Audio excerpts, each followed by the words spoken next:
So in 10th place I have Leeds United. Now I definitely feel like Leeds United can get to the top 10.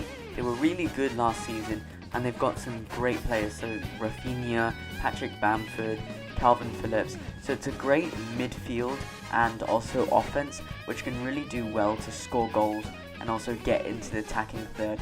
So I think definitely Leeds United is a contender for the top 10. Now in 9th place I have West Ham. Now West Ham did really well last season, making it 6th place, beating Arsenal as well as Tottenham Hotspur. Now I feel like they won't do as well this season because they don't have Jesse Lingard. If they get to sign Jesse Lingard, by the time of this recording they have not, but if they do then I feel like they could do a lot better. But they still have some great players. They've got Declan Rice, Thomas Souček, and they also get a lot of goals from Mikel Antonio.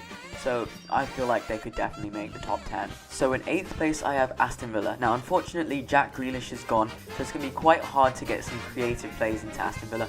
However, they had a £100 million transfer, so basically they're going to get a lot of money into the club. And what's going to happen is that they're going to use this transfer budget really well. So they've already signed it by the time of this recording, Leon Bailey, Danny Ings, as well as Ashley Young. And I feel like those can be some great additions to the attack and defense of Aston Villa, which can really help their squad. In 7th I've got Tottenham. Now Tottenham are making great moves with their signings over the past month with the transfer market being open. However, I don't think they'll get into the top 6. The reason being is because, like Arsenal, they're under a transitional period. Basically, they've had a lot of managers in the past season, and that was the same with Arsenal a few seasons ago, and it was all over the place. And now they're trying to rotate their squad, they're trying to transition it into a new Tottenham. So, whilst doing this, it's going to be quite hard for them to adapt, and they won't do as well. In 6th place, I have Arsenal, and I actually support Arsenal, and I feel like they can actually do well this season. Basically, they've signed quite a few players. They're still trying to make their move on James Maddison as well as Martin Odegaard. By the time of this recording, they have not been at Arsenal. They have not been signed at Arsenal just yet. But I feel like Arsenal are coming out of that transitional period. Whilst Tottenham are still in it, Arsenal kind of coming out of it. They've got a lot of youth players as well as experienced players like Pepe, Aubameyang, Lacazette, Thomas Partey. And I feel like they can really gel well with the youth players and produce some great football this season.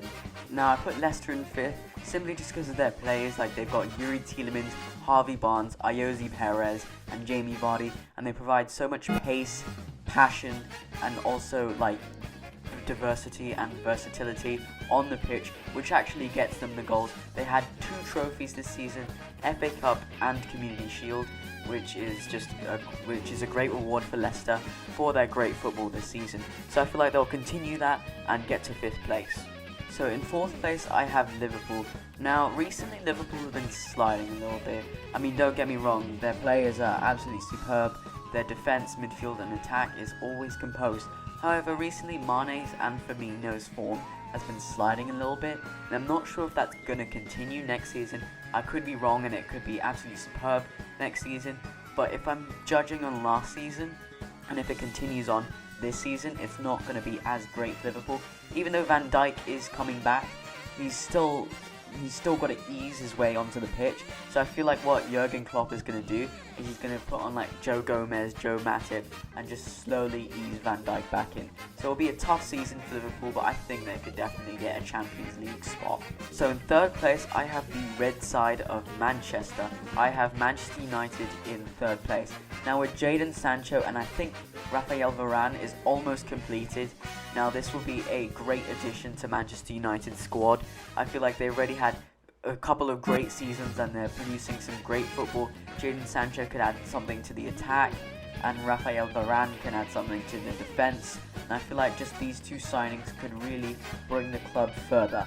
So in 2nd place, I have Chelsea. Now, some people might disagree with me on here, but I really think Chelsea will do well next season. I mean, they have a solid squad, and they are the current UEFA Champions League winners.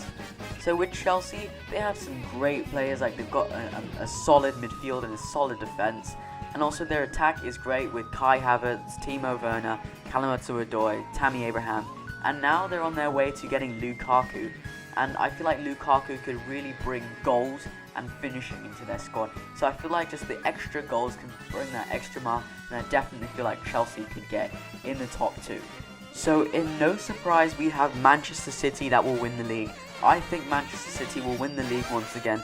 They've got a solid squad. Unfortunately, Sergio Aguero has gone to Barcelona, so that might be a little bit of a struggle. They might bring Harry Kane, but by the time of this recording, looks like transfers have been broken down. Looks like it's not gonna happen. Harry Kane might stay at Tottenham, but they did sign £100 million Jack Grealish. I'm not too sure what he'll add to the squad, but he's a great, young, talented player that can definitely bring something to Manchester City, get some more attack in the attacking third, and could possibly be a replacement for Sergio Aguero. And therefore, thus, I think Manchester City will win the league.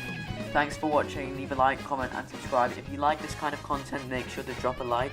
Comment down if you have any other predictions or disagreements or agreements. With that, I'll see you in the next video.